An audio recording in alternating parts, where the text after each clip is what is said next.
Well, hello and good evening to all of our fans. I don't have any fans. It's all Andrea's fans joining us here tonight. And for all of Andrea's fans, welcome. I am the president of Andrea's fan club. My name is Shalom, Klein, and I'm thrilled to be joined yet again for another employment conversations. It's Wednesday night. We did our last one 2 weeks ago, although it did feel like it was yesterday.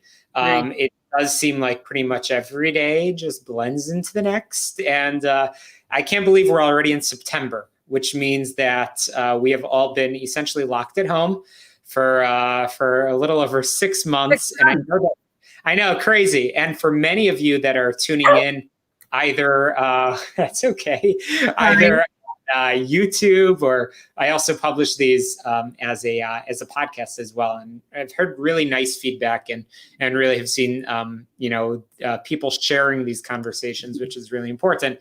And I know, and I say this on every one of our episodes, that everybody knows somebody that's been impacted, whether it's around physical health, mental health, or employment from the impacts of COVID-19. And our goal, and I know I speak for both of us, Andrea and I, is really to provide an insight. As I always say around chocolate cake, we might have different ways to bake the cake, but as long as it comes out okay, that's all that matters. And that's what these conversations are all about, is trying to provide some insight, some advice that will help either you or somebody that you know around employment. So last time we talked networking. In previous conversations, we've talked about LinkedIn. We've talked about resumes. Today, we're going to get a little bit deeper in terms of interviewing. And interviewing is really, really, really important. Interviewing, by the way, is, I think, something that we all do almost every single day. Andrea, you and I were just talking before we went live about the number of hours we sit on Zooms. And in many ways, that interviews, day in, day out. So we're going to get into all of that. But before we do, I just wanted to do a station identification over here. So I am Shalom Klein, and thrilled to host these conversations with my friend Andrea. And I try to feature employment nuggets and information, obviously in these sessions, but also through my weekly radio show on AM 560, which also is published on my website, shalomklein.com. So check it out. And again, share it. Everything is archived over there. And my good friend, Andrea Storz, again, I am thrilled to be president of the fan club. And Andrea, you are the director of employment services. I hope I said that right, at the ARC. And we have talked about the amazing work of the ARC, the incredible suite of services that are provided, around medical, dental, and many people don't know about the employment services. Although I think it's becoming a little bit less of a sort of tucked away secret. I think more and more people are impacted thanks to the incredible work of you and your colleague Jonathan. So thank you for all that you do. And Andrea also has a private resume and career counseling service, ADMS Inc. And Andrea, I cannot speak highly enough of the incredible work and impact that you have on so many people that I know. And we were just talking about one person in particular, and you have worked wonders for her, both with resume, with interview prep, and really just helping to sort of psychoanalyze and put all of her strengths into words. So thank you. Conversations in the background together. You need someone who wants to work and who is driven to finding a way to secure the employment that they are right for. And thank you, Shalom, for everything you've said. And I guarantee you he makes no money at being president of this so-called fan club. He is the president and the member of the fan club, and that's about it. So in terms of, I'm sorry, my dog is behind me and it wants me. He's going to participate in the mock interview. Right. In terms of interviewing, everyone has a different definition of what an interview is. Some people look at it as an interrogation. Some people look at it as a test. In my opinion, and by the way, I say this all the time, there are no experts in this field, in the job professional field.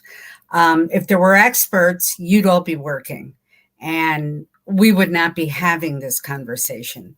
So these are options that you can choose to try on and see what fits you. In terms of the interview itself, it should be more of a conversation, but there's so many steps to take before you even get to the interview. Of course, there's no more travel to the interview for most places. It's more of a Zoom interview, and it's also preceded by a phone interview. It has become a very complicated, like everything else in this world, it's a complicated process. My suggestion to you is to start going through the steps prior to even talking to someone. Learn how to use your computer. That's number one. Number two, learn how to speak on a phone. And when I say that, we've been talking on phones for years and years and years. But when you're interviewing, when you're getting that screening interview on a phone, you have to know the tricks so that the listener can hear certain things. Being screened by phone, to me, is the most difficult part of the interview. First of all, it sets the tone. Secondly, you have to work a lot harder to let someone know who you are via phone. They can't read your facial expressions. People don't always have that inflection in their voices. So you have to really learn how to get your point across. When you're interviewing on a phone, walk around. Do not speed walk so that you're out of breath and huffing and puffing in this poor person's ear, but walk around and you will see a certain energy gets generated. Smile when you speak. They will hear that. I know it sounds, I'm not a tree hugger and I'm not one of these kind of, I don't know how to say it. I believe in being straightforward. And the tips that I'm giving you right now are just that. They're tips. So you smile, you walk around, you listen. And everyone says, I'm a great listener. Most of us are not great listeners. Most of us want the other person to know about us so much that we really tend not to hear what is being said to us. And as a result, we screw it up. That's the easiest way I can put it. So listen, your responses should be direct. Don't try and be cute on the phone. Sense of humor is always great. I mean, Shalom knows me forever. Big fan of humor. But you also have to know how to modify it and when to use it appropriately. Get up, walk around, smile. Also, really important, be in a room without distraction and always have a copy of your resume near you. In case you forget who you are for a moment, there's your tool. If they ask you a direct question like, how many years did you work at the bakery? And you're like, oh my God, that was like 6 years ago. I don't remember. Well, there it is, or it should be. Yeah. So these are some of the tools that you should really put in your quiver for the very first thing in an interview, which is the phone interview.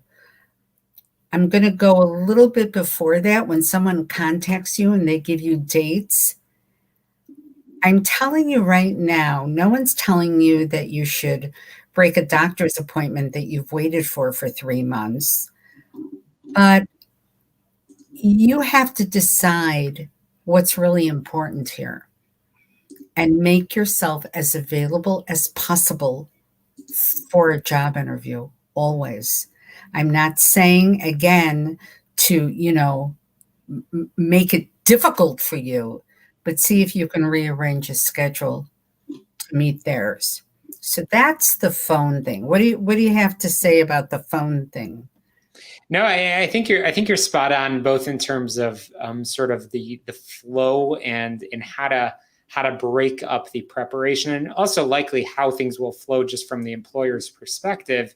And it's important, obviously, to mention that there is no one size fits all. It's not like employers are, there wasn't a playbook written for COVID-19.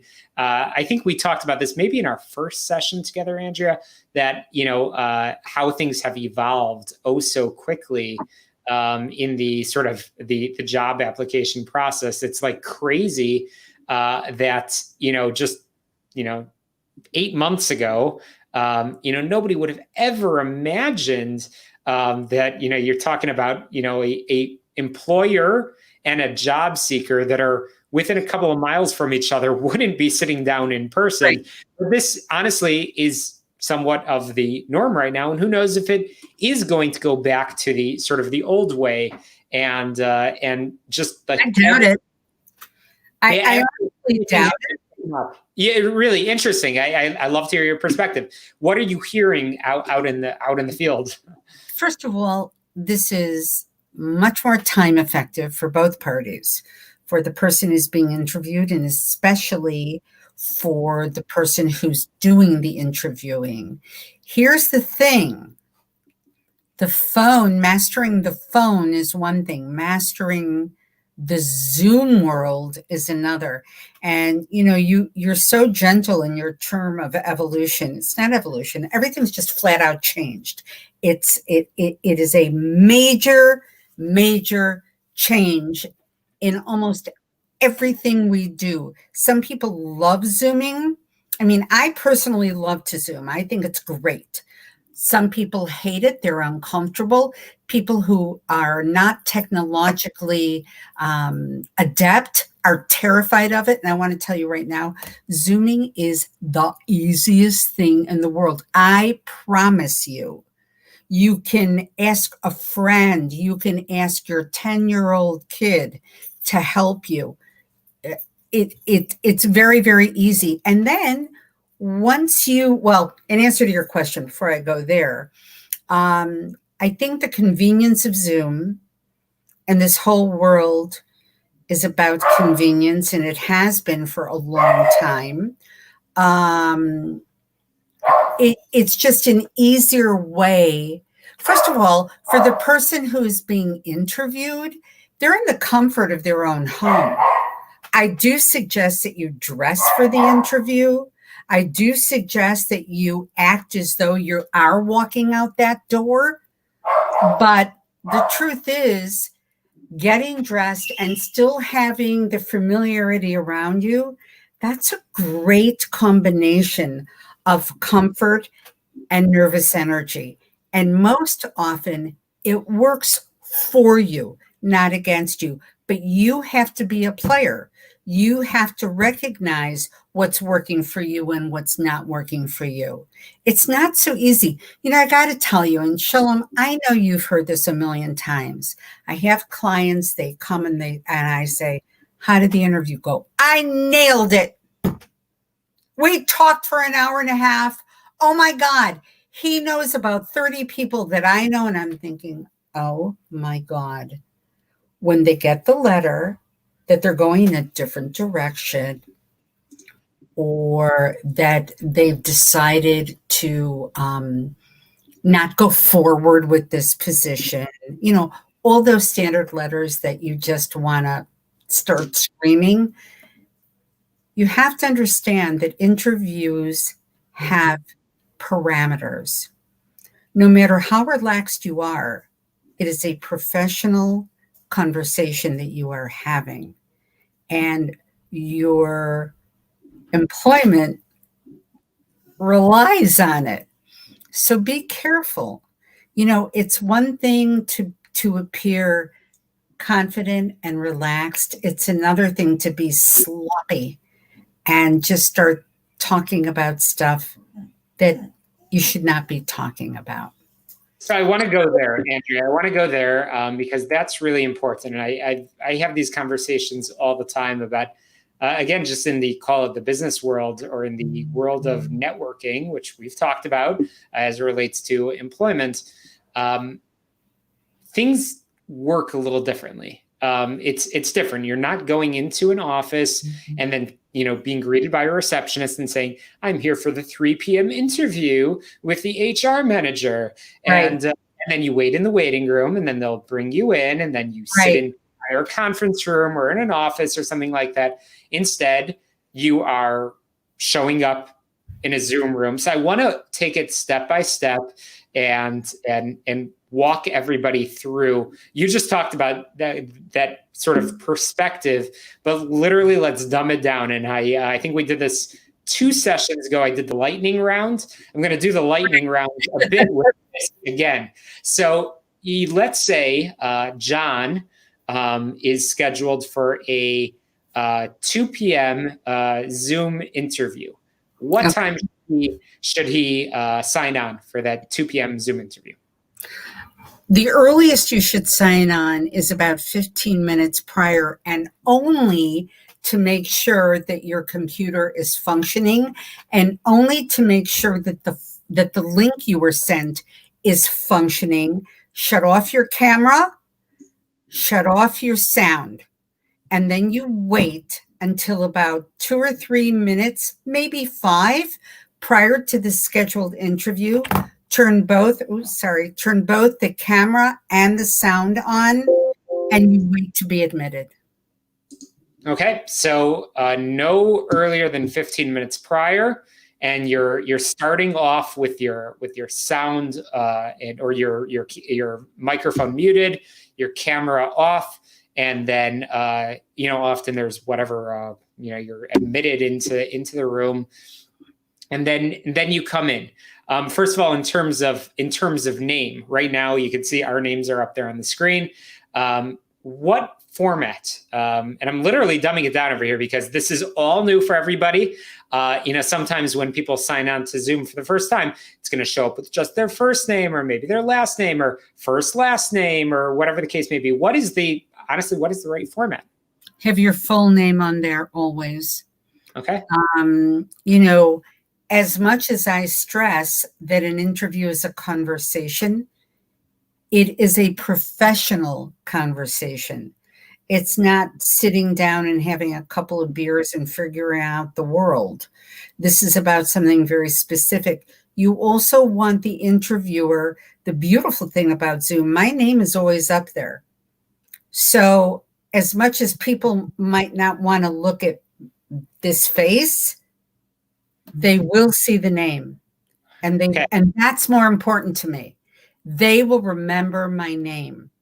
And so for your sake, in terms of being remembered, when they start to say, the third guy, what was his name? His name was Dave. He didn't have his last name up there. We have to look through the resumes because I don't remember.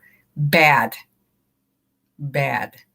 So always have first and last name. First and last name. Okay.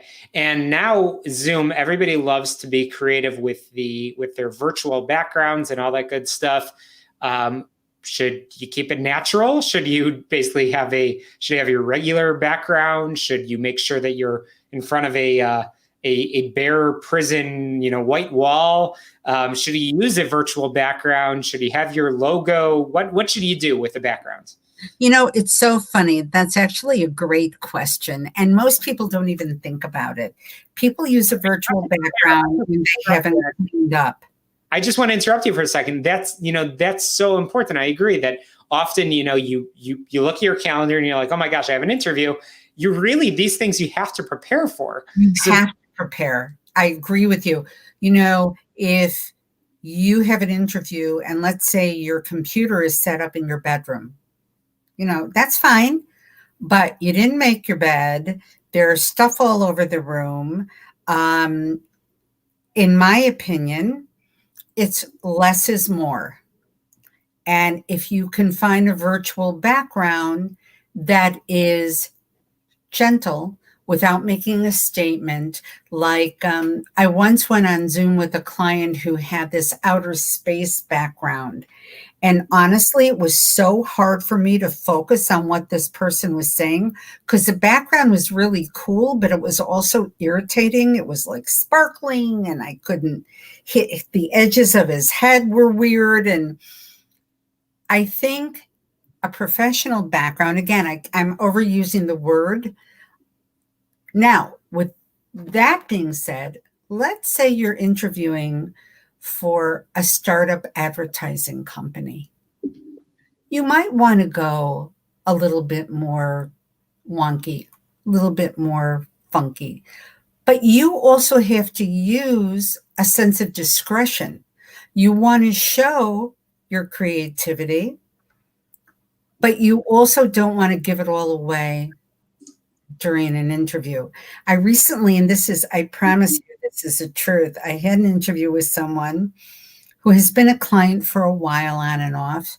And the background was so nice. I said, "Did you move?" She said, "No." She said, I picked this out because it's so soothing. And I thought, ding, ding, ding, 10 brownie points for you. Smart.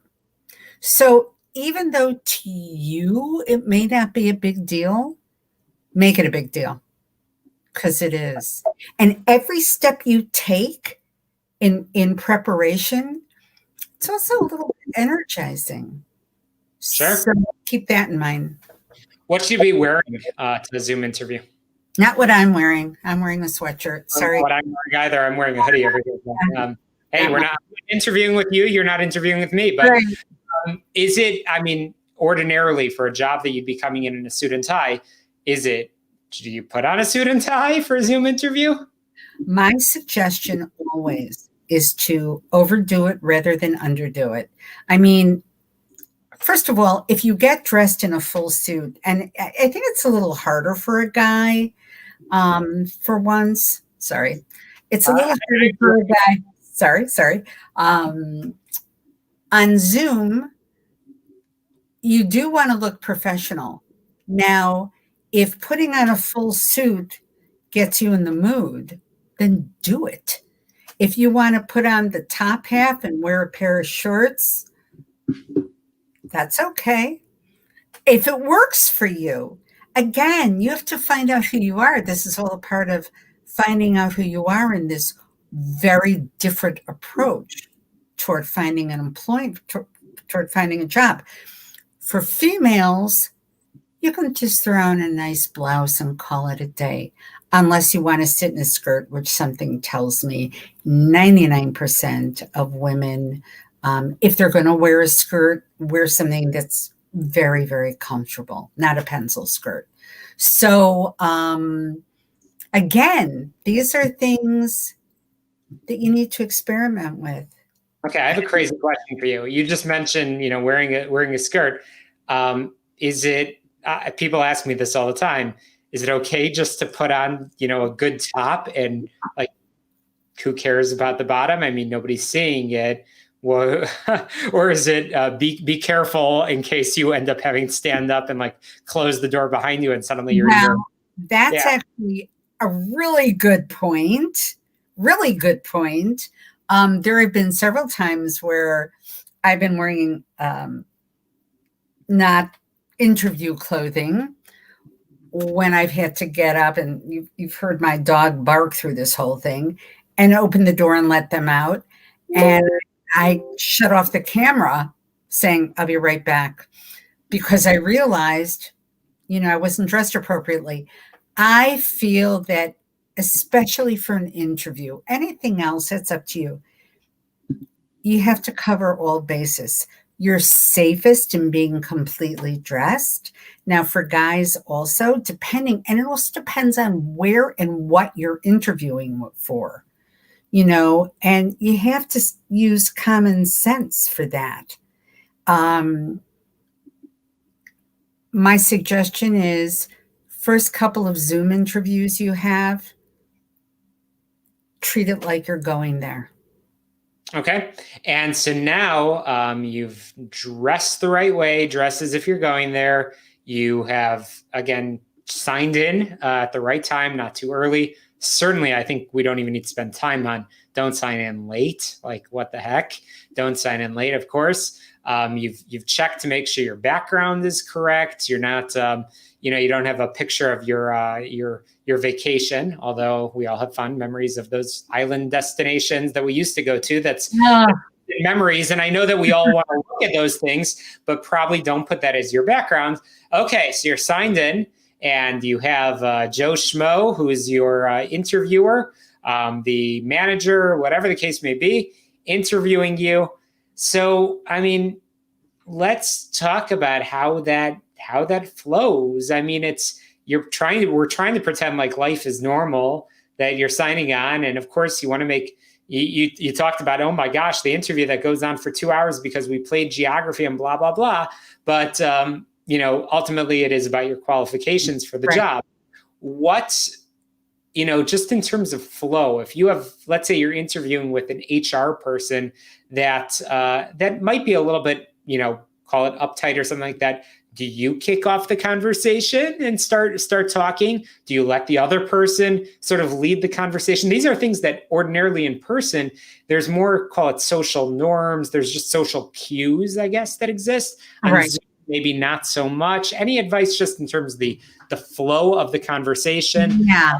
From beginning and really leading all the way up until the end, like you don't know how to say goodbye. And I know that over the conversation, like you and I just sort of interrupted each other a couple of times. How do you avoid that? What are some of the techniques that you've discovered?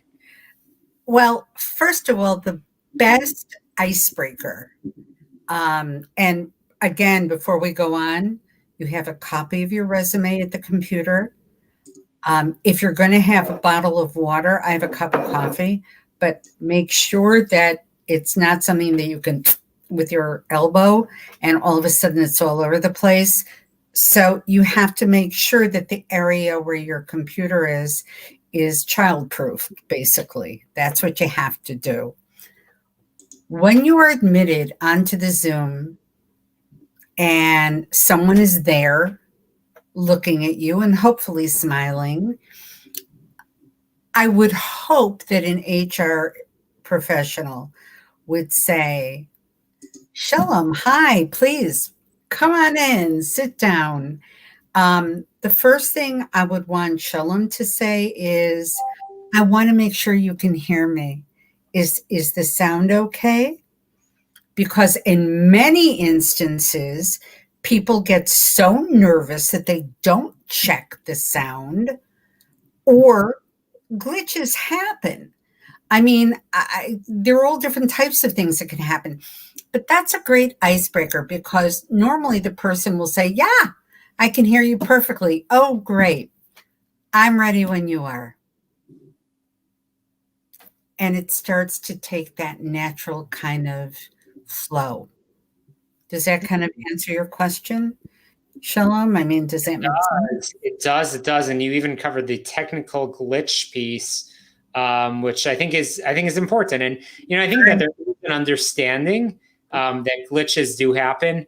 I mean, this is our new reality, but there is a certain amount that you can prepare for it. Like you said, jump it on early to making sure the link works, make sure your microphone is plugged in, do a test call with somebody else just to make sure your microphone is working, your audio is working.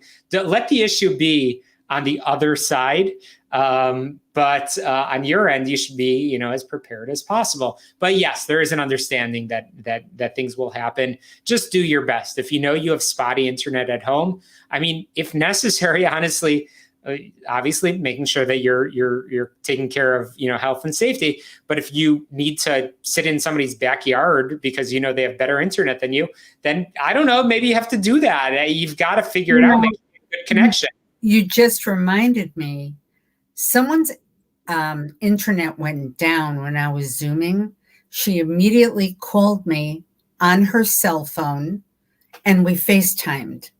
There is no excuse not to have a face-to-face if you have the right equipment. I don't want to sound that presumptuous, But if you do have a phone that has a FaceTime type thing and you have a computer, it should go okay.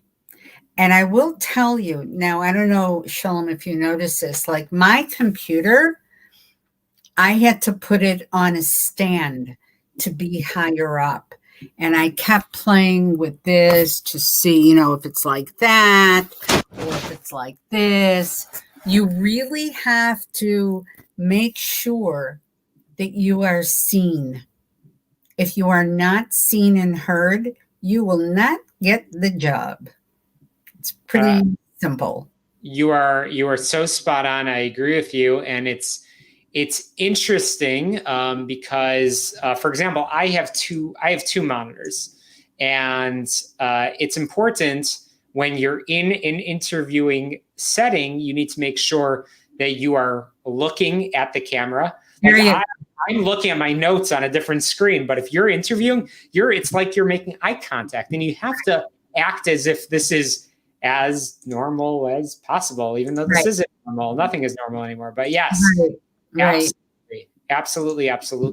And Andrea, the other piece is, and I know that between you and I, it's all fun and games, but we have had our dogs barking, and we love our dogs. I think that's probably the majority of Facebook posts and things like that. It's about dogs and animals and things like that. But it's all cute, and it's very possible that the person that you're interviewing with is a dog lover, and that's fantastic. And you might talk about golden doodles or whatever. You don't want your golden doodle barking in the background in your first interview. There is an understanding, I think, in the workplace and whatever that, babies are crying, dogs are barking to some extent. But if you're trying to make a first impression, just go the extra mile. For the first interview, make sure you do not have unnecessary distractions. But I will say this, and Andrea, I'm curious to hear your thoughts on this. If something does happen, don't freak out. If there is, a bark that happens, your life hasn't ended. It's not like you've lost the job. Things happen. There's going to be a bark that's going to happen. There's going to be a siren in the background, because that is sort of what's going on. So when that happens, Andrea, would you recommend acknowledging? And I'm really dumbing it down over here, but would you recommend acknowledging it and say, "Oh, I'm so sorry," or just ignoring it? You know what? I wouldn't apologize for a natural situation. This is a time to show the interviewer you're quick on your feet. Nothing's going to throw you. So if my dog, as you all heard, was barking, I could simply look at the interview saying, "My fan club's a little out of control. Sorry." Hey, sure. You told me I was the only one in your fan club. Yeah, but I'm paying the dog. So, I'm just saying that there are ways to show those teeny snapshots of yourself that will have an impact if they're done appropriately. I mean, a sense of humor, no matter what kind of job you have, is imperative to get through life. So there are ways to do it. There are times to do it. And those are the times. If there's a siren in the background saying, "Can you imagine this happening 10 times a day? Because this is what I live with." I mean, they're all different types of things you can do. And what I find remarkable as we're talking, and I don't know, maybe we should have this be a two-parter, because the conversation we're having is all about the prep for today's interview. We haven't even touched on questions. We haven't touched on follow-up. We haven't touched on knowing never to talk about your personal life. I mean, this is a very big topic. It just is. Now, what you can do, now I don't even know if this is legal, so I'm going to say it and then you guys can figure it out. There is something on the computer, I believe, where you can record the Zooms. Am I right, Shalom? I think so. Okay. But the thing is, what I do when there used to be human face-to-face. What's that? situations, like in another era. I taped my clients and we reviewed the tape and we pointed out areas of strength and we pointed out areas of weakness. And it's a very helpful tool. So if you can't tape it, two things I suggest. One, the second you're off that Zoom, and make sure, another technical thing, you not only end it, but you leave the meeting. You gotta make sure you leave the meeting, because you can say something, some expletive, because you're so happy it's over. Not a good thing if you're still on camera. So you finished and it went super well. You're like, honey, I effing rocked it. And it's like, oh, yeah. Yeah, it's like, no, you didn't. Not anymore. You didn't. Good job up until that moment. Right. So seriously, you got to make sure the camera's off. But as soon as you're done, either on your computer or pad of paper, whichever you're most comfortable with, write down every question that you remember. Yeah. Every question that you remember. And go over it in your brain and remember what you said. First of all, I'm not telling you to become completely obsessive, compulsive, and neurotic about how you answered questions.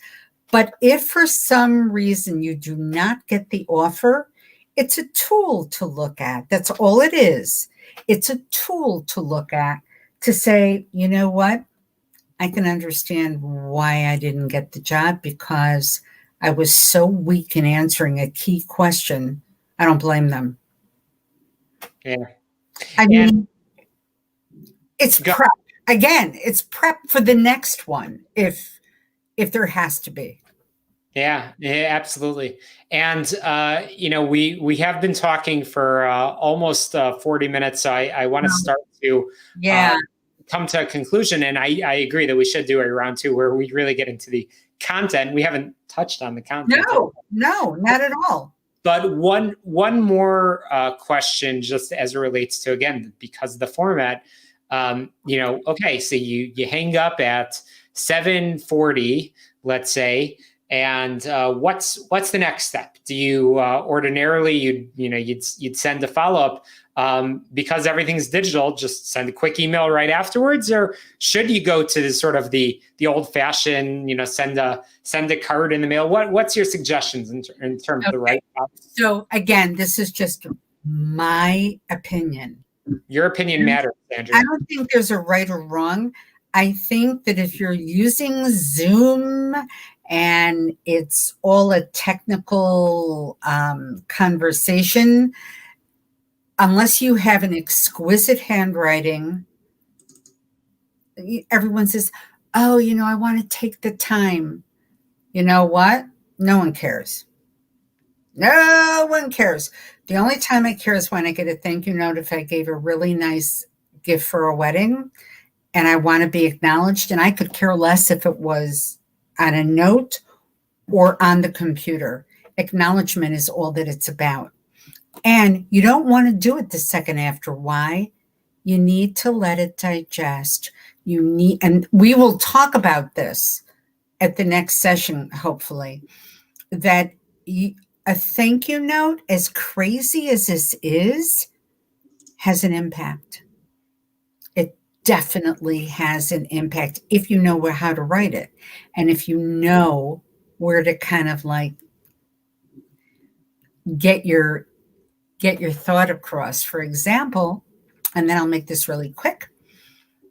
Most interviewers are not masters at what they do. They're just not. Interviewing is an art. It's very difficult. Hiring is difficult. There's all these it's analyzation and critical thinking skills and strategies. And it's not only the skill set, it's the personality. It's a million things when it comes to the hiring process. And if you let the person know who is interviewing you that as a result of his or her ability to articulate not only the position, but the company, that you ended the Zoom feeling even more confident as a result of their interviewing approach, that this is the right fit for you. So basically what you're saying to them is, you rock and you sold it and I want it. That's what you're saying. And it's a strong message. People pay attention to that kind of stuff because it's personal. When you start getting professionally personal, they go, oh, I was really good at interviewing, I guess. They'll remember you. Yeah, absolutely. That's so helpful. And I think that we should indeed get into. That's yours. It's not mine. That's mine. Example of don't have barking during your interview. That's Buddy, by the way. Hi, Buddy. Yeah, there you go. So next conversation, we will get into, the content, which some of it's not the same as sort of ordinary times. And that's why it's so important that, you talk about things. Things are not normal. People like to say new normal, but it's not normal. So we'll get into that. But Andrea, any closing thoughts or things that you want to make sure people know about? There are a million things that I could say, but the one thing I want to say is, if you're being offered the opportunity to interview, hold on to that and realize, even if you don't get that job that you're interviewing with, someone was smart enough to recognize your talent, and there will be another opportunity to interview for, and you will learn from each interview that you have how to become stronger, more convincing, and never, ever, ever, ever let go of the hope. Once you lose the hope, we got a problem. So I'm going to give out my work email. If any of you have a question, and or if any of you want to know how the ARC can help you, I'm happy to respond. The email is Storz, STORZ, just like it is on my screen, at ARC, ARK, Chicago.org. And if I can help with anything, and as Shalom so beautifully put it, we have an incredible array of services available to help the Jewish community, and we are chomping at the bit to do it. So please feel free to contact me. Well, thank you, Andrea, as always, and thank you to it's always fun. Absolutely, always fun, and we'll continue doing this until we can ensure that everybody gets their jobs of their dreams, and just keep doing what you're doing. That's stay strong. If you focus and each day you make, you work towards improvement, another professional job application. Remember, it's about quality, not quantity. Focus on the details, and we're here to support. We're here to help. As always, get in touch. Andrea just shared her email address, and I'll make sure along with this to post my website, and would love to hear comments. We love to hear comments so we can make sure that we're addressing what matters. So thank you for tuning in. Thank you, Andrea. Thank you, everyone. Bye.